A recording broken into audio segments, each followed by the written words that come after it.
there was a organization called the Naval Committee that met in the second story of a place called Tun Tavern that Marines are familiar with, and they created a plan to create 2 battalions of Marines.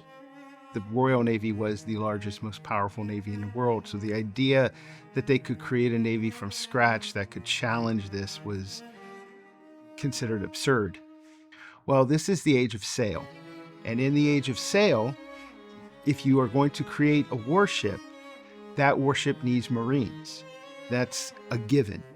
Now, there are lots of different ways to deploy these Marines. Marines being fighting men aboard the ship, men whose job is to fight primarily, not man the sails, man the artillery, etc.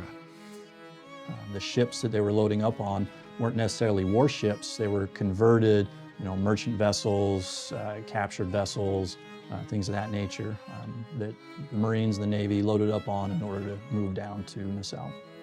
The fleet at the time only consisted of 8 vessels, 6 of which were in Philadelphia, 2 were in Baltimore, under the command of a gentleman named Isaac Hopkins. He was the first known as Commander-in-Chief of the Continental Navy, only one to ever hold that title.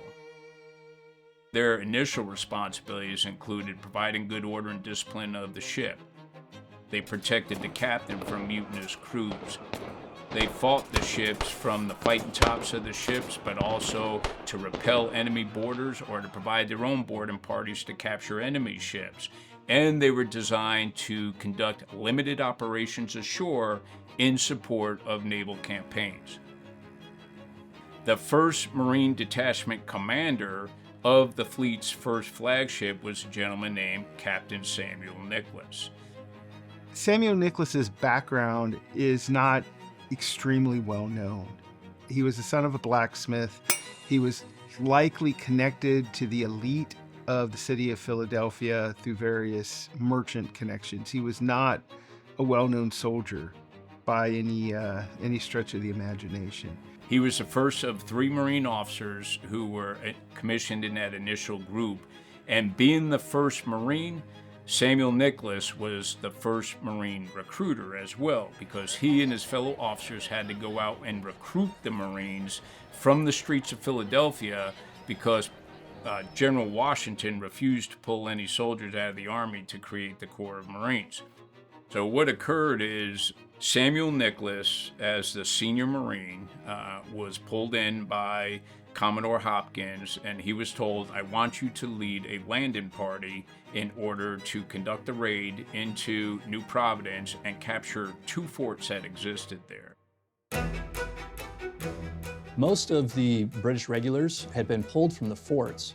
That's why the Continental Force saw this as an opportunity. The regulars were pulled from those forts, moved up to places like Boston for pacification, other areas in the colonies for security purposes. So the forts were minimally manned and mostly by local militia.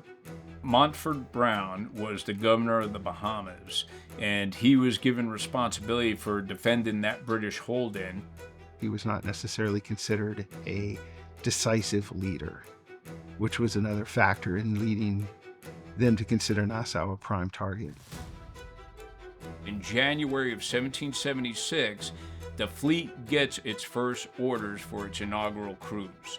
These 8 vessels are going to come together under Isaac Hopkins, and they actually left port in Philadelphia in January, but it took them a full month to get off of the Delaware River because they left in the middle of the winter and the river iced over. They hit the open oceans in February of 1776.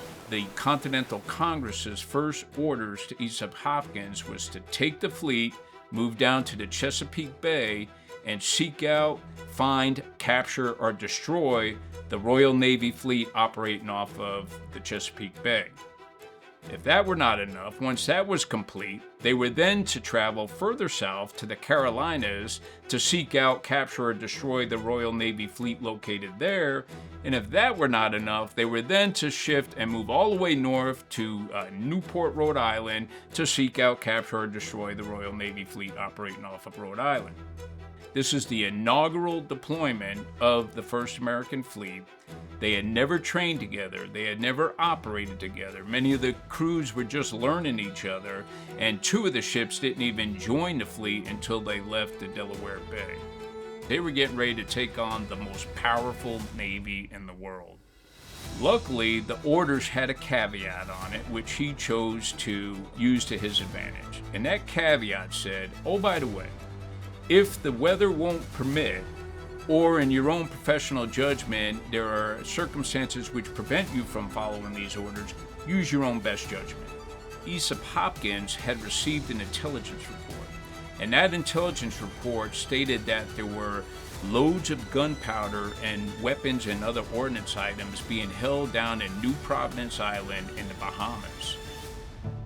The Marines and the Navy received that kind of information through some of the intelligence networks that were established early on. Knowing what units were in which locations allowed them to know that, hey, if that unit moved up to, say, Boston, all right, well, they had to come from this location. His intent was to capture those items which were needed by General George Washington and the Continental Army holding the British under siege in Boston at the time following Lexington and Concord. En route down to New Providence, there was a storm that occurred that created a situation where 2 of the American ships collided, and they had to break contact from the rest of the fleet, and one went back into port, the other one slowed down and separated itself from the fleet to make repairs. And so they were supposed to rendezvous at a place called Great Apico Island down in the Bahamas, which was 50 miles north of New Providence. Samuel Nicholas, as the senior Marine, was pulled in by Commodore Hopkins, and he was told, I want you to lead a landing party in order to conduct the raid into New Providence and capture 2 forts that existed there. Fort Nassau and Fort Montague were both somewhat run down, but they were positioned to defend the harbor against a naval raid, against attacks by ships. Going straight at the defenses would have been if the 8 ships had sailed up and started an artillery duel with these 2 forts. Even though the forts were only crewed by militia, all the advantage would have been with the forts. There's no records of how the planning occurred, but one can infer what happened based off of the scheme of maneuver that they developed. 220 of those Marines were going to be used to create the landing force. The island had enough beaches that they could land the Marines, and then the Marines could go overland to hit the forts from their weak side. They were spotted before we could put the action into plan. So now a 270-man landing force and 4 ships approach Nassau Harbor, but they are not engaged by Fort Mantangao. So instead of doing that direct movement into the port, they conducted a landing a couple miles away from Fort Montague. They were able to take the forts with essentially no casualties. Part of the reason for that is because the landing force moved off to the east of where Mantangao is located. They actually conducted an unopposed landing 2 miles east of the fort itself. So you had about a 150-man militia force to protect the 2 forts, and once they identified that the Marines were landing, they sound the alarm, which was 3 cannon blasts, but only 30 British militiamen actually came to help defend the forts. As they moved to the fort, they did receive fire, but it was very inaccurate fire, and it didn't last very long. The Marines quickly moved and secured the fort with actually no loss of life and very few casualties. In the 18th century, you would fire 1 shot to show that you resisted, even in a situation where you knew that resistance was going to accomplish nothing other than death. They went forward, they recognized that they had withdrew from the fort, they occupied that first objective on the first day. And Hopkins' original reason for ignoring his orders from the Congress and using his own judgment to come down was to capture the gunpowder and ordnance. But what he failed to do, and this is one of the principles of amphibious operations today, is he didn't provide for proper security. And the governor was able to smuggle a good portion of the gunpowder out of the area and up to Florida, where there was a British fort at that location. Once they captured Fort Matangao, he calls for a pause, and they remained overnight on the first objective. Hopkins, true to form, broke the Marines up early, and before dawn broke, they were right on the streets of Nassau. And once again, the governor sent an emissary out, said, "What is your intention?" He said, "We're here on behalf of the United Colonies to capture your ordnance and your gunpowder." And they said, "Very well, sir, here are the keys to the fort." Governor Montford Brown later made a claim that Lieutenant Trevette and his Marines basically helped themselves to all of my wines and other liquors and anything else they cared to partake of. So, Marines living up to true form even back then. As I mentioned, the governor was not the most decisive leader. He missed an opportunity to try to hold off the force at the choke point on a trail leading to the fort that was probably the most defensible point on the island. So it was a success, and the Continental Marines acquitted themselves extremely well, both in the operation to take the island, where they were very professional, the fact that they did not pillage the town, not only because Commodore Hopkins told them that he wouldn't, but it was not uncommon at this time period for military forces to pillage towns whether they were ordered to or not. And so the American Marines and sailors demonstrated a level of discipline that was considered pretty high for the 18th century. It showed the British the abilities and the resolve that the Continental forces had. That they were going to not just fight within the colonies, they were going to take it outside the colonies, down into the Caribbean. That forced the British to pull some of the resources they would have used in those North American colonies to suppress the revolution, to hold their possessions down in the Caribbean. They had to pull ships, they had to pull personnel to secure those so that there weren't similar raids to the raid on Nassau. Some of the key takeaways that the Marine Corps continues to use from that raid is the ability to adapt and overcome. And that's something that has continued as a tradition within the Marine Corps. Whether the good ideas come from that lance corporal, that lieutenant, or that colonel, it doesn't matter. A good idea is a good idea if it helps us to achieve our objective and accomplish the mission. Technology, it doesn't change the principles of war. What it changes are the time-distance factors.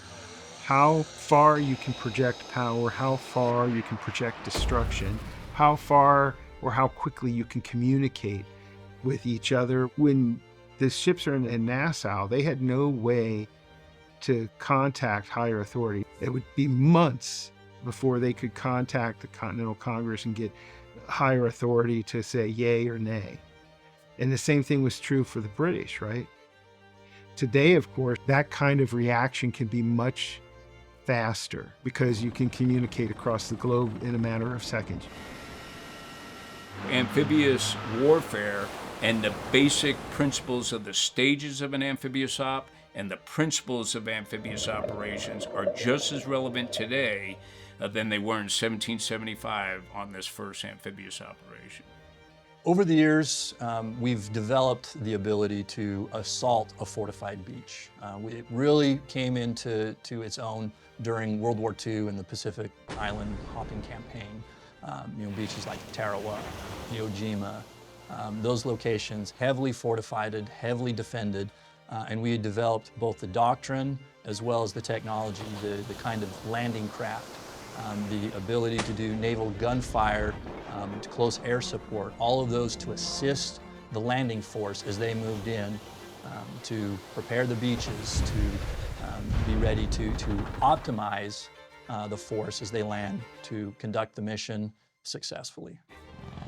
Today's force, today's MU, is able to conduct operations within 6-hour notice. They can do raids similar to Nassau. They can do amphibious assaults. They can do all different types of landings to take a credible combat force, put it on the shores of our enemy, go forth and do good things.